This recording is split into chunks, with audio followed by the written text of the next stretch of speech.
저는 오늘 빌립보서 4장 1절에서 5절에 있는 말씀을 가지고 너희 관용을 모든 사람에게 알게 하라라는 제목을 가지고 우리가 잠시 은혜를 나누고자 합니다. 자, 예수를 믿는 여러분 한번 생각해 보십시다. 나는 관용이 있는 사람입니까? 관용이 없는 사람입니까? 아마 관용이라는 단어를 많이 들어봤을 거예요. 그러나 또 관용이 무엇을 말하는지 그 뜻을 모르고 있는 사람도 많을 겁니다. 관용이 뭐냐라고 설명해 봐라. 그렇게 되면 아는 것 같기는 한데 뭐라고 설명을 못하는 사람들이 상당히 많을 것 같습니다. 그래서 오늘은 말씀을 듣고 저와 여러분은 관용의 사람이 되어야 되고 관용이 무슨 뜻인지 깨닫고 가는 그런 귀한 시간이 되기를 바랍니다. 요즘 우리 사회는 너무나 극과 극을 달려요. 그죠? 너무나 완전히 극과 극을 달리고 있습니다. 특히 상대방의 약점을 잡으면 비난하고 망신을 주려고 합니다. 덮어주려고 하지를 않습니다. 그러다 보니까 우리의 삶에 들려오는 이야기들은 전부 다 나쁜 놈들에 대한 이야기만 들려오게 돼요. 좋은 사람들에 대한 이야기는 들려오지를 않습니다. 그러다 보니까 우리의 삶에는 슬픔이 많고 고통이 많은 것입니다. 자, 이러한 세상에서 우리가 항상 기뻐하는 삶을 원한다면 우리는 주변의 허물을 덮고 용서하고 관용하는 법을 배워야 된다라고 하는 것입니다. 우리 예수님께서 이 세상에 오셔서 우리에게 관용을 베푸셨던 것처럼 오늘 저와 여러분도 남에게 관용을 베푸는 삶을 살아야만 되는 것입니다. 자, 관용이란 헬라어 원어에 보게 되면 에피에이케스라고 되어 있습니다. 에피에이케스라고 되어 있는데 이 뜻은 뭐냐? 순한, 온순한, 친절한, 참을성 있는 삶을 살라고 하는 거예요. 남에 대해서. 그러니까 여러분, 2번 물어보고 3번 물어보면 그래도 친절하게 2번, 3번 이렇게 좀 관용을 베풀면서 온순하게 대답해 줄 수 있냐. 2번, 3번 물어봐봐요. 가족끼리도 기가 먹었어? 2번, 3번 묻지 마. 이제 더 이상 설명 안 해. 이런 관용하는 태도가 아니에요, 이거는. 그러니까 여러분, 관용은 사람들에 대해서 친절하고 온유하고 참을성이 있어야 된다라고 하는 거예요. 이게 관용이요. 우리나라 국어사전에 보니까 관용이 어떤 뜻이냐면 남의 잘못을 너그럽게 받아들이거나 용서한다는 뜻이에요. 그러니까 여러분, 남의 잘못, 내 자식의 잘못, 내 아내의 잘못, 내 남편의 잘못, 내 주변에 있는 사람들의 잘못을 너그럽게 받아들이고 용서한다고 하는 거예요. 이게 여러분 관용이요. 그런 의미에서 여러분 가정에서나 교회에서나 관용이 있는지 한번 생각해 보시길 바랍니다. 부부간에도 관용이 없으면 내 싸워요. 싸웁니다. 친구 간에도 이렇게 관용이 없으면 늘 싸워요. 참을성이 없지, 실수하게 되면 너그럽게 받아들이지 못하지, 용서가 없지. 이렇게 되니까 늘 다툼이 일어나게 되는 것입니다. 오늘날 한국교회가 많이 침체되어 있고 어려운 중에 있습니다. 사회의 지탄을 받고 있습니다. 그 이유가 어디 있습니까? 기독교인으로서 관용을 베풀지 못하기 때문에 그렇다라고 하는 거예요. 수많은 기독교인들의 가정이 깨지고 있어요. 깨지고 있습니다. 왜 깨집니까? 부부끼리 관용이 없기 때문에 그러는 거예요. 그러다 보니까 가정이 깨지더라라고 하는 것입니다. 자녀를 왜 때려서 죽입니까? 이번에도 여러분 뉴스에 나왔지만은 3살짜리 아이를 때려서 죽인 사건이 있는데 아비는 계속해서 변명하잖아요. 아이가 넘어져서 머리에 상처가 나서 죽었다라는 등 도저히 반성할 줄을 모르는 거예요. 아이에 대해서 관용이 없는 거예요. 그러니까 때려 죽이게 되는 이런 사건들이 발생하게 되는 것입니다. 자녀가 되었던 남편이 되었던 아내가 되었던 내 이웃이 되었던 남의 잘못을 좀 너그럽게 받아들이고 용서할 수 있는 이러한 넓은 마음을 우리 기독교인들은 가져야 되는 것입니다. 히브리서 13장 16절에 보면 우리 주님은 이렇게 말씀하셨습니다. 오직 선을 행함과 서로 나눠주기를 잊지 말라. 하나님은 이 같은 제사를 기뻐하시느니라 그랬습니다. 자, 오늘 본문에서 감옥에 갇힌 사도 바울은 자신을 후원한 빌립보 교회 성도들에게 감사의 말씀을 전합니다. 그리고 빌립보 교회 성도들에게 어떤 고난이 오더라도 주 안에서 굳게 서라 라고 말씀을 하고 있습니다. 자, 그런데 이 빌립보 교회 안에서는 두 사람이 매우 사이가 안 좋아 갈등을 빚고 있었습니다.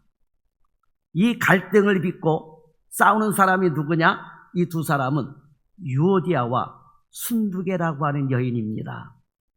아마도 이 유오디아와 순두계라는 이 두 여인은 빌립보 지역에서 상당한 영향력 있는 사람이었다라고 하는 것입니다.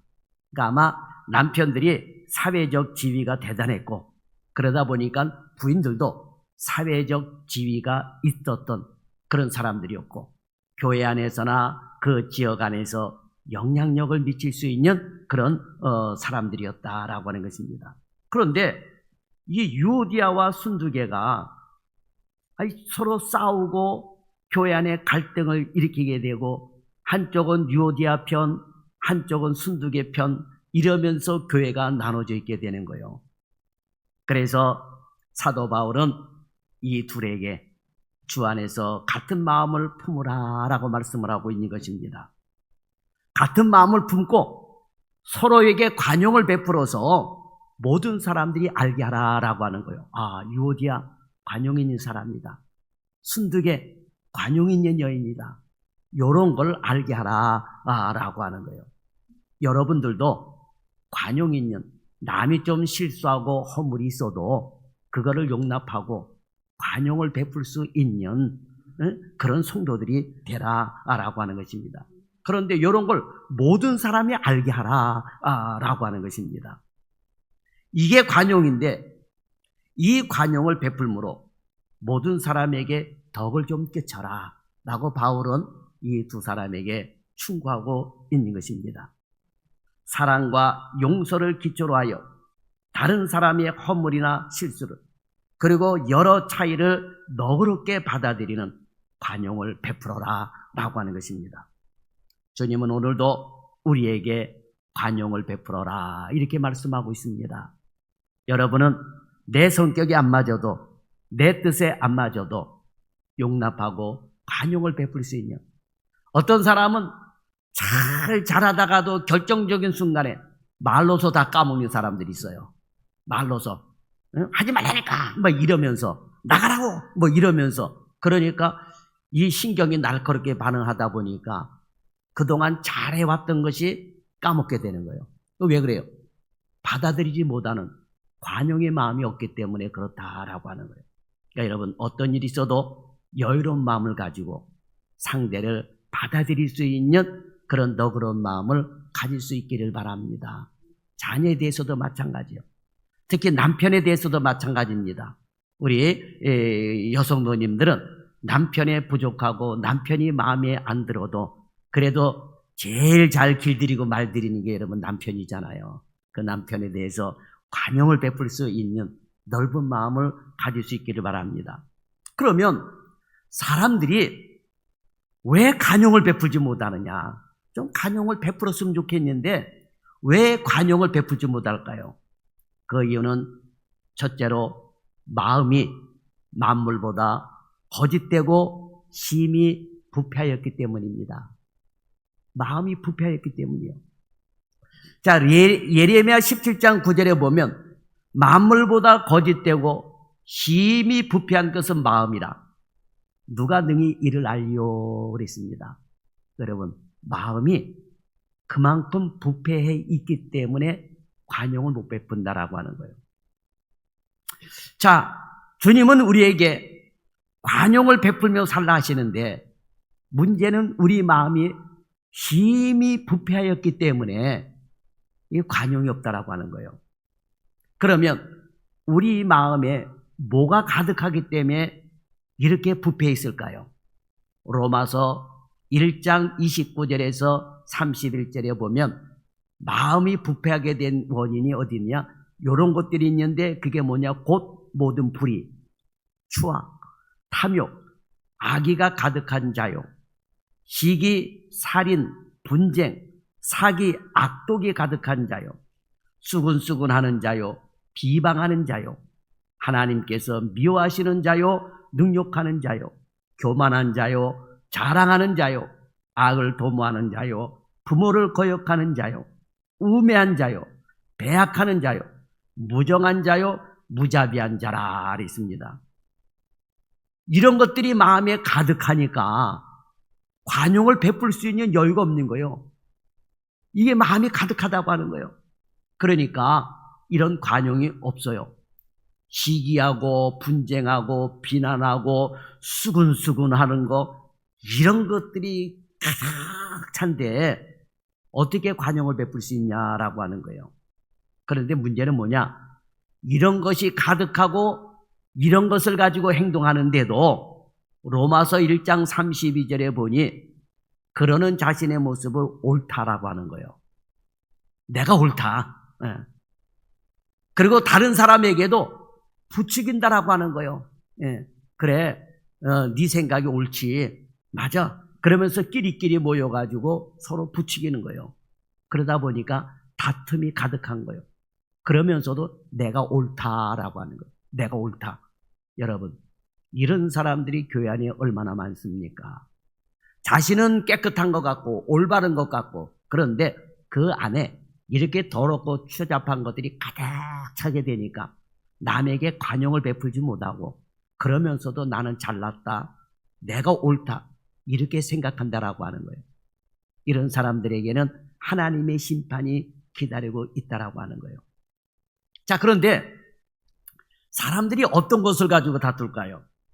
이 별거 아닌 것, 사소한 것 가지고 다툰다라고 하는 거예요.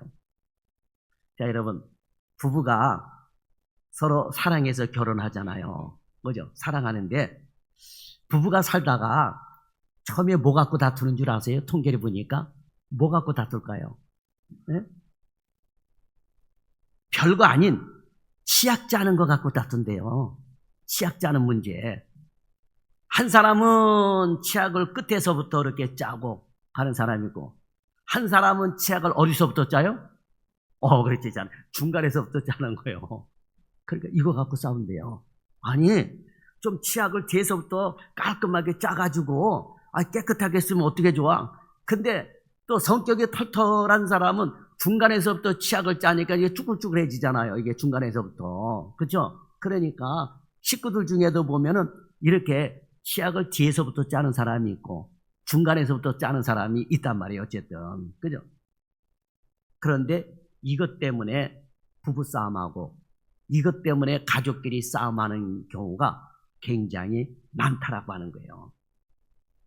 그런데 이러한 사소한 것 가지고 이게 내 생각과 내 습관과 안 맞으면 다툰다라고 하는 것입니다. 여러분, 뒤에서 짜면 어떻고 치약이 앞에서 짜면 어때요?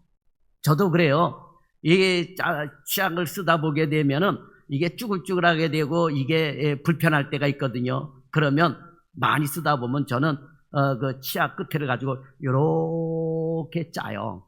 짜가지고 이렇게 돌돌돌돌 말아가지고 그 다음 사람이 편하게 쓸 수 있도록 해주는 거예요. 그런데 또 쓰다 보면은 중간부터 쭉 짜게 되니까 이게 뒤로도 가고 있고 앞으로도 가고 있고 그런단 말이에요. 이거 갖고 한 번도 야단한 적이 저는 없습니다. 그런데 의외로 각 가정에 그런 치약 짜는 문제를 가지고 다투는 가정들이 많다라고 하는 거예요. 오늘 본문 말씀대로 그런 사소한 것에 대한 관용이 없기 때문에 그렇다라고 하는 것입니다. 그래서 5절은 우리에게 관용을 베풀어라. 너희 관용을 모든 사람에게 알게 하라 라고 말씀을 하고 있는 것입니다. 관용을 알게 하라는 것은 관용을 보여주라고 하는 거예요. 여러분의 관용을, 여러분이 관용의 사람이라고 하는 것을 보여주라고 하는 것입니다. 그런데 문제는 타락한 마음이기 때문에 관용의 마음이 없어졌다라고 하는 거예요. 요걸 여러분 회복해야 될 줄 믿습니다. 관용이 없고 나의 주장, 나의 생각만 가득합니다. 그리고 내 주장만 관철하려고 그러는 거예요. 내 말대로 따라서 해. 내가 말하는 대로 해. 막 이렇게 그냥 명령조로 해버리게 되고 엇박을 질러버린다라고 하는 거예요. 이것은 나만 옳다라고 생각하기 때문에 그렇다라고 하는 거예요. 그러다 보니 관용이 없는 것입니다. 오늘 여러분 모두 관용의 마음을 갖기를 바랍니다. 마음의 악한 생각, 불의한 생각, 수근수근하는 생각, 이런 모든 것들을 다 말씀을 가지고 뽑아버리고 주님의 마음, 관용의 마음을 품을 수 있기를 바랍니다. 예수님의 마음을 품는 거예요. 자, 두 번째로는 인간의 삶에 갈등의 요소가 많기 때문에 관용을 베풀어야 되는 거예요. 갈등이 얼마나 많습니까? 살다 보면 서로 이 갈등이 생길 때가 많습니다. 이런 갈등을 해소하기 위해서는 관용을 베풀어야 된다라고 하는 것입니다. 우리 안에 관용의 마음이 없고 내 안에는 시기, 질투, 자기 주장만 가득하니 우리의 삶의 이 현장에서 갈등이 자꾸 일어나게 되는 거예요. 그래서 본문 5절에서 너희 관용을 모든 사람에게 알게 하라. 주께서 가까우시니라 라고 말씀하고 있습니다. 관용을 알게 하라는 거예요. 그리고 여기서 주께서 가까우시다라는 말은 주님 오실 날이 가까웠다는 말인데 이것을 넓은 의미에서 해석을 하게 되면 지금 주님이 보고 계신다라고 하는 거예요. 주님이 보고 계시니까 관용을 베풀어라 라고 하는 것입니다. 자, 간혹 가다 보면 욕을 잘하는 아이들이 있어요. 그런데 부모가 보고 있으면 욕 안 해요. 부모 눈치 봅니다. 그렇다니까요. 마찬가지예요, 여러분. 주님께서 나를 보고 계시니까 관용을 베풀어라 라고 하는 거예요. 주님께서 오실 날이 가까웠다라고 하는 겁니다. 그러니까 주님이 보고 계시니까 관용을 베푸는 사람이 되라라고 하는 거예요. 주님께서 보고 계시니 자기 주장, 자기 생각을 앞세워 갈등을 일으키지 말고 양보하고 이해하고 용납하고 용서하는 마음을 가지라고 하는 것입니다. 상대방의 입장에서 생각하는 마음을 가져라 라고 하는 거예요. 가져라라고 하는 거예요. 우리가 자녀들을 키우면서 어린 자녀들을 볼 때 장난감을 갖고 놀더라도 아이들만 있으면 자기가 원하는 장난감 갖고 놀겠다고 싸워요. 그런데 부모나 할아버지 할머니가 이렇게 지켜보고 있으면 양보합니다. 어떤 거 너 갖고 놀고 이것도 너 갖고 놀고 그래서 양보해요. 둘이 안 싸웁니다. 보고 계시니까. 마찬가지 여러분. 주님께서는 우리를 지켜보고 계시다라고 하는 거예요. 그래서 상대방의 마음의 입장을 가지고 관용을 베풀며 살아라라고 하는 거예요. 예수님처럼 살려고 노력했던 성 프란시스는 이런 기도를 했답니다. 주여 우리에게 우리가 바꿀 수 없는 것을 받아들이는 은혜와 바뀌어야 할 것을 바꿀 수 있는 용기 그리고 이 둘을 분별하는 지혜를 허락하여 주소서라고 기도를 했답니다. 의견의 차이로 인해 갈등이 생기면 이것이 내가 나서서 바꿀 수 있는 것인지 내가 말해서 바뀔 수 있는 것인지를 생각해 보라고 하는 것입니다. 물론 진리라고 한다면 진리 그 말씀대로 따라 살아야 하지만 그것이 진리가 아닌 말씀이 아닌 것들은 상대방의 의견을 받아들일 수 있는 용기가 필요하다라고 하는 것입니다. 왜냐하면 내 생각, 내 주장을 포기해야 되기 때문이라고 하는 거예요. 그런데 이게 참 어렵습니다. 사람이 고집 한번 부리게 되면 자기만 옳다고 핏대 올리면서 얘기하는 사람들이 얼마나 많습니까? 그것은 그만큼 다 자기 생각이 옳다는 생각으로 가득하기 때문에 그렇다라고 하는 거예요.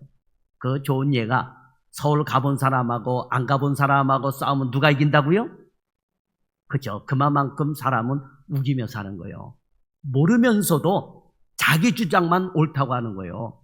그러니 아는 사람이 포기하는 거지, 여러분. 그렇지 않습니까? 그래서 가만히 얘기할 때 보게 되면 아무것도 모르는 사람이 정말 우기고 침 튀겨가면서 자기 주장만 옳다고 얘기하는 사람들이 너무나도 많다라고 하는 것입니다.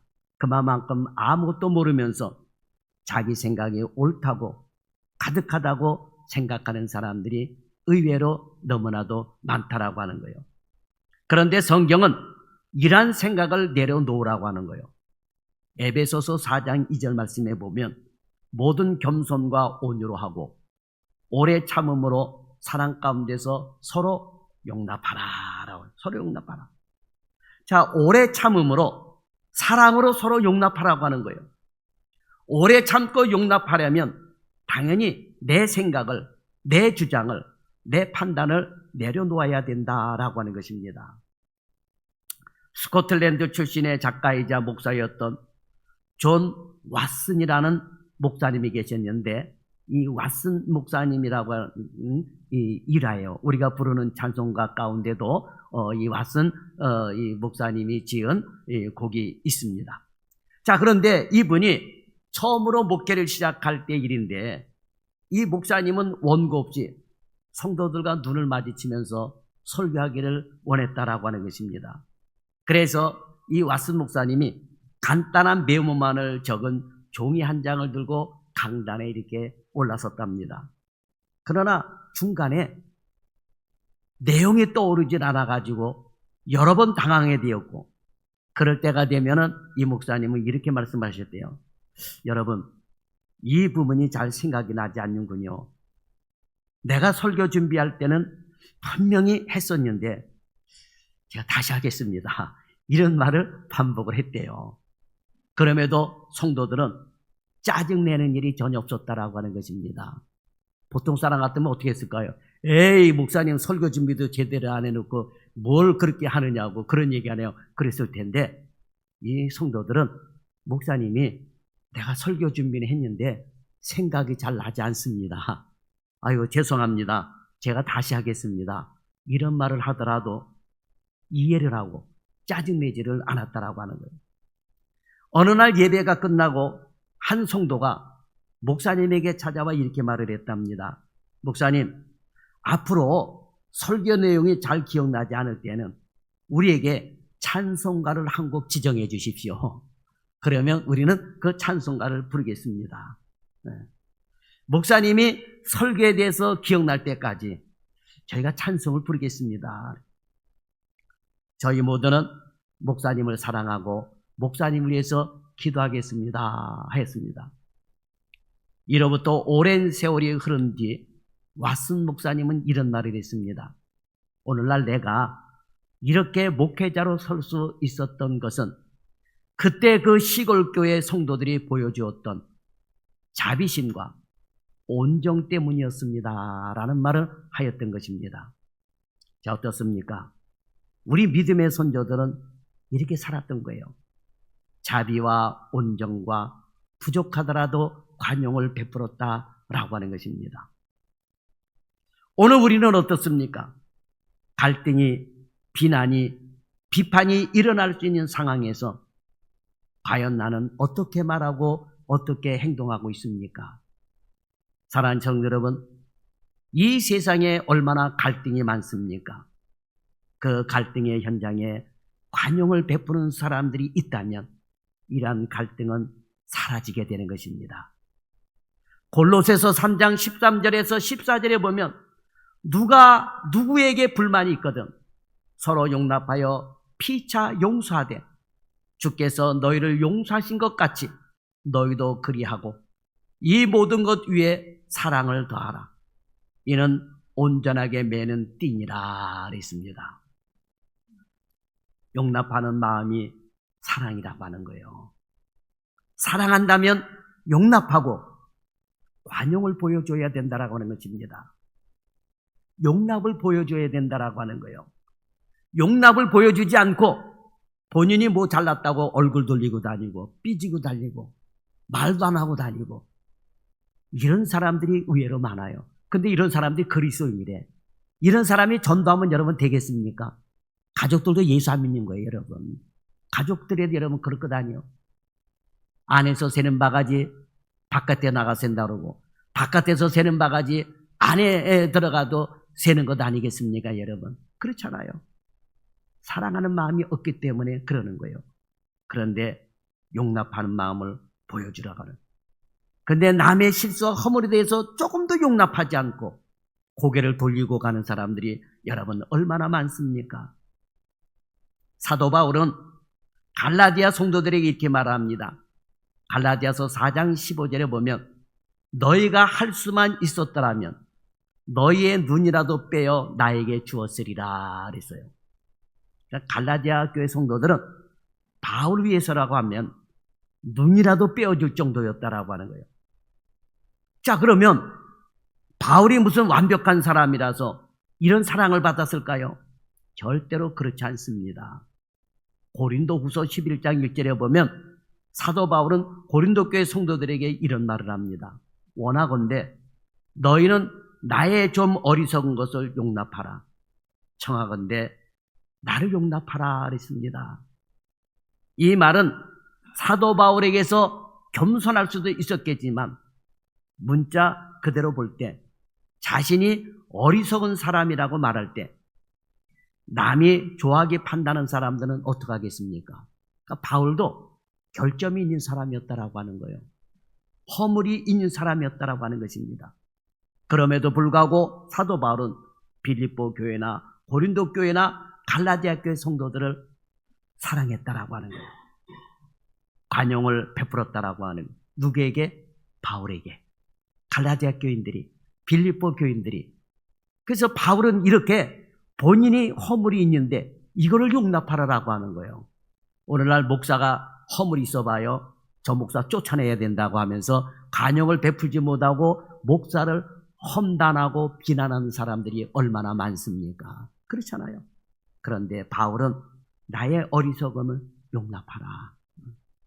청하건대 나를 용납해달라. 이렇게 말씀을 하고 있고 빌립보 교인이나 고린도 교인이나 갈라디아 교인들은 용납하고 정말 눈이라도 빼어줄 정도로 바울을 사랑했다라고 하는 것입니다.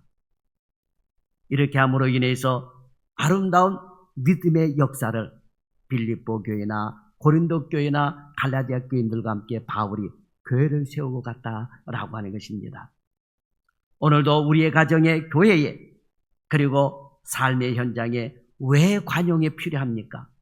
우리의 삶의 현장에 갈등의 요소가 많기 때문에 그래요. 여러분, 부부끼리도 살다 보게 되면 갈등이 얼마나 많습니까? 가정에 보세요. 부모와 자녀 간의 갈등이 얼마나 많습니까? 그런 가정들이 한둘입니까, 여러분? 품 안의 자식이라고 자식도 크게 되면 자기의 의견대로 살잖아요. 그러다 보니까 갈등이 많이 생길 수밖에 없어요. 그렇지 않습니까? 부모 자식 간에 얼마나 많은 갈등이 생깁니까? 그렇잖아요. 그래서 관용이 필요한 거예요. 관용을 베풀 때에 이 갈등이 사라지게 된다라고 하는 것입니다. 세 번째로 관용이 있어야 모두가 기쁘고 즐거운 삶을 살 수가 있는 거예요. 여러분, 관용이 없으면 슬픈 삶을 살 수밖에 없습니다. 관용이 있어야 기쁘고 즐거운 삶을 살게 되는 거예요. 어저께인가 뉴스에 보게 되니까 요 고양시 쪽 어디에서 고3짜리인가 고등학생 하나가 그 10층에서 뛰어내려가지고 자살한 사건이 있어요. 그런 사건이 뉴스에 나왔더라고요. 왜 그랬는지는 모르겠습니다. 과거에 중3짜리 하나가 그렇게 자살한 사건이 있어서 뉴스에 나왔는데 그게 뭐냐? 아이가 학원을 안 간 거예요. 그런데 아버지가 비싼 학원비 내고 너 학원을 빼먹었어? 근데 이 아이는 하루 정도는 학원을 쉬고 친구 생일에 파티에 가서 좀 즐겁게 놀기를 원했던 거예요. 그래서 친구 생일날 파티에 가서 놀다 왔는데 아버지가 학원을 안 왔다고 너 집에 들어오면 때려 죽인다라고 하는 이 말을 하니까 내가 집에 가서 아버지한테 맞아주거나 내가 여기서 주거나 내 일만이 돼가지고 아파트 옥상에서 뛰어내려서 죽은 거예요. 여러분, 말 한마디 하더라도 관용을 베푸는 말을 하게 되면 그 아이가 왜 자살을 했겠습니까? 여러분, 말 한마디로 얼마의 빚을 갚아요? 천냥 빚을 갚는다 그러잖아요. 그러니까 여러분, 말을 하더라도 관용의 말을 해야지 악한 말을 해서는 안 된다라고 하는 거예요. 특히 자녀들에게 왜 악한 말을 합니까? 내 아내와 사랑하는 남편에게 왜 악한 말을 합니까? 그 전에 제주도 갔는데 그 제주도 민속촌에 거기 갔는데 그 여자분 한 분이 나와가지고 그 안내하면서 이런 말을 하더라고요. 남편을 벌어먹여 살린대요. 제주도는 원래 그러잖아요. 옛날부터. 그래서 아니 남편을 좀 일도 시키고 해야 될 것 아니냐 하고 제가 얘기를 했어요. 그랬더니 그 여자분이 뭐라 그러냐면 아니 아까운 내 남편, 귀한 내 남편, 사랑하는 내 남편 왜 일 시킵니까? 내가 조금 더 일을 하게 되면 내 남편이 좀 쉴 수 있는데 이 말에 충격을 받았어요. 여러분 어때요? 여러분의 가정에 남편이 일 안 하고 빈둥빈둥거리고 놀고 있으면 뭐라 그럽니까? 보통은 나가 뒤져라 그러잖아요. 뭐 하느냐고 나가 뒤져라 그런단 말이에요. 그죠? 그런데 그러니까 여러분 아이고 다 늙어서 나도 이거 제주도 와서 이거 살았으면 근데 나 같은 경우는 제주도 살아도 우리 집 사람 육지 여자이기 때문에 그렇게 안 해요. 본래 제주도에서 살던 여자분들이 해녀분들이 그렇게 남편을 그렇게 위하고 붙들고 여러분 살더라니까는요. 야 대단하잖아요 여러분. 그렇죠? 자, 그 관용이 있어야 즐거운 삶을 살 수가 있는 거예요. 자, 사도 바울은 유오디아와 순두계에게 같은 마음을 품으라 그럽니다. 이 둘이 서로 관용하지 못하고 다투고 싸우고 있었기 때문이에요. 자, 유오디아라고 하는 이름은 향수요, 향수. 따라서 하세요, 향수. 향수 알아요, 몰라요? 알죠? 여러분, 향수 뿌리고 다니는 사람도 있습니다. 그죠? 유오디아라고 하는 이름은 향수예요, 향수. 반면에 이 순두계라고 하는 이름의 뜻은 행운이요, 행운. 따라서 하세요, 행운. 여러분, 행운 좋아하잖아요. 그죠? 럭키 세븐, 뭐 이렇게 행운 좋아하잖아요. 그런데 이 향수와 행운이 얼마나 좋습니까? 그런데 향수와 행운이 싸우고 있어요. 싸우고 있습니다. 부닥치고 있어요. 네? 싸우면 안 되는 존재들입니다. 향수하고 행운은 싸우면 안 되는 존재들이에요. 많은 사람들에게 유익을 주는 거란 말이에요. 그렇죠? 많은 사람들에게 향기를 주고 행운을 줘야 할 사람들이 향기는커녕 행운은커녕 서로 싸워가지고 사람들을 근심하게 하고 교회를 근심하게 하더라라고 하는 것입니다. 그래서 바울은 주 안에서 같은 마음을 품어라 라고 하는. 그리고 빌립보 교회 성도들과 지도자들에게 이 두 사람을 도우라라고 하는 거예요.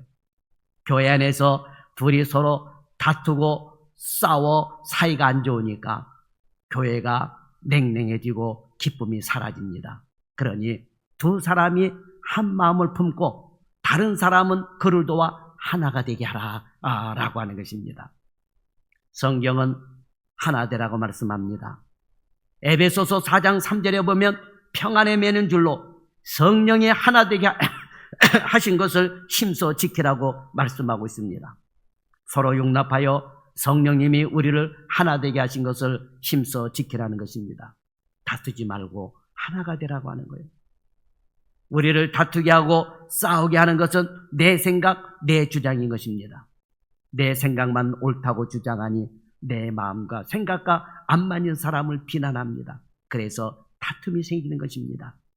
여러분, 다투면 우리 마음에서 기쁨과 사랑이 사라집니다. 싸우고 다투면 내 안에서 사랑이 사라지고 미움이 생깁니다. 기쁨이 사라지고 불편함만 남는 것입니다. 그래서 잠언 21장 9절에 보면 다투는 여인과 함께 큰 집에서 사는 것보다 움막에서 사는 것이 나으니라 그랬습니다. 왜 그렇습니까? 사랑이 사라지고 미움과 다툼이 가득한 곳, 기쁨이 사라지고 근심 걱정, 불만만이 가득한 곳, 그것이 바로 지옥이기 때문에 그런 거예요. 지옥은 분명히 실존하는 장소입니다. 나중에 최후 심판을 통해 하나님을 믿지 않는 모든 악한 영과 사람들이 들어갈 장소입니다. 그런데 지옥은 실존하는 장소지만 지옥은 지옥과 같다라고 하는 개념으로 존재를 해요. 자, 여러분, 관용이 없고 사랑이 없고 미움과 다툼, 시기, 질투, 비난과 비판만이 가득한 곳이 있다면 거기가 바로 지옥입니다.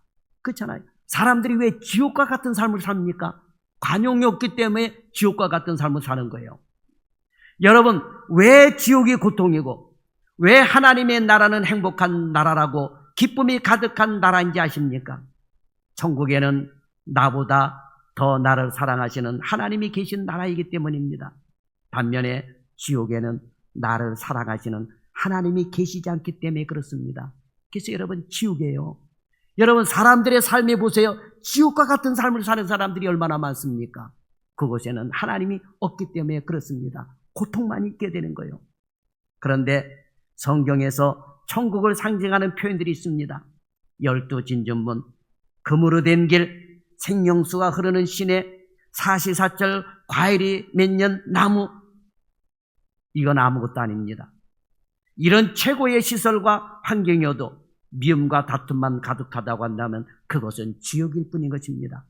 그러나 천국은 나를 사랑하시는 하나님이, 나를 사랑하시는 아버지가 계시기 때문에 그것이 천국인 것입니다. 우리의 삶에 사랑이 빠져버리고 관용이 빠져버리고 용납이 빠져버리면 기쁨은 없습니다. 평안도 없습니다. 하나님도 함께 하시지 않습니다. 그러면 그 삶이 지옥이 되는 거예요. 그 삶이 지옥이 되는 것입니다. 우리가 우리의 삶을, 우리의 가정과 교회를 천국으로 만들 수 있는 방법이 있습니다. 바로 사랑하며 사는 거예요. 관용을 베풀며 사는 것입니다. 사랑하며 살려면 절대로 필요한 것이 뭐요? 관용입니다. 서로 용납하는 마음입니다. 이것이 없으면 우리의 삶에는 절대로 기쁨이 없습니다. 관용은 우리의 삶에 기쁨을 가져다주고 삶을 행복하게 하는 도구예요. 여러분, 돈을 아무리 많이 벌어다 줘도, 돈이 아무리 많아도 관용이 없으면 지옥이에요. 여러분, 지옥입니다.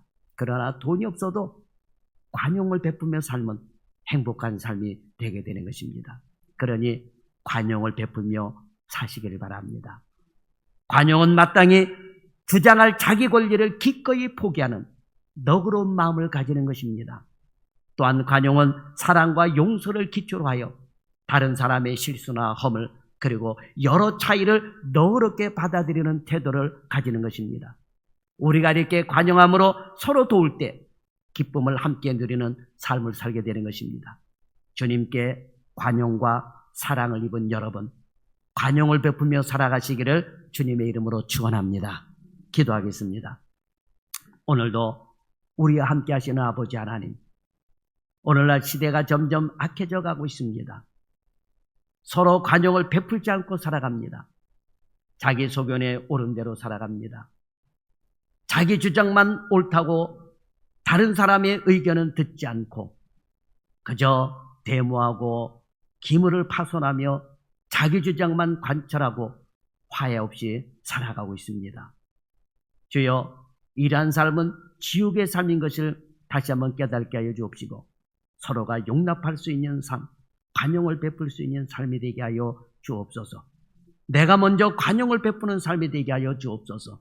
그리고 서로 용납하며 성도들이 되어 우리의 관용을 세상에 알게 하여 주옵소서. 그래서 전도가 다시 한번 되게 하여 주옵소서.